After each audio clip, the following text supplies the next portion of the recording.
J'ai sollicité différents designers, notamment Pierre-Emmanuel Van de Putte. C'est un Belge qui travaille justement sur cette notion d'isoloir, donc en travaillant avec des matériaux phoniques tels que le feutre ou alors le liège. Et il propose donc des petites alvéoles où on peut s'asseoir et donc se protéger du son et du regard aussi.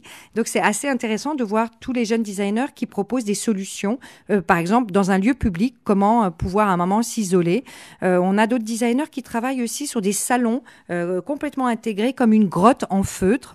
Là, évidemment, dans les lieux publics, on va pouvoir trouver des îlots de déconnexion et des îlots de protection. Je crois qu'aujourd'hui, dans notre société, on a besoin de cette notion de protection. Le silence est rare et c'est un vrai luxe aujourd'hui. Et on est vraiment en quête dans nos sociétés de trouver ces moments de silence et de qualité sonore, car on est aux permanences agressés, aussi bien dans les magasins, dans les restaurants, partout il y a du bruit, parce qu'en fait, le silence fait peur dans nos sociétés.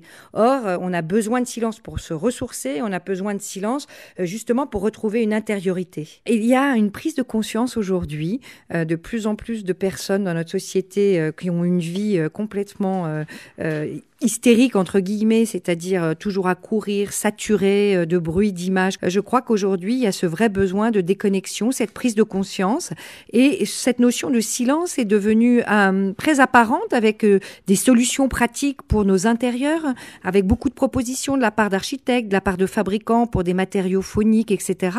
Mais il y a aussi ce besoin de déconnexion et cette prise de conscience d'avoir une vie plus calme, une sérénité et ce besoin de bien-être qu'on a tous. Pendant longtemps, tous ces matériaux étaient un peu onéreux, mais maintenant, il y a une démocratisation et donc on trouve des matériaux accessibles, notamment le feutre et tout ce qui est textile absorbe les bruits. Par exemple, on trouve aujourd'hui des rideaux phoniques. Alors, on a des rideaux occultants pour la lumière, mais on a aussi des matériaux mis dans ces textiles qui rendent les choses beaucoup moins sonores.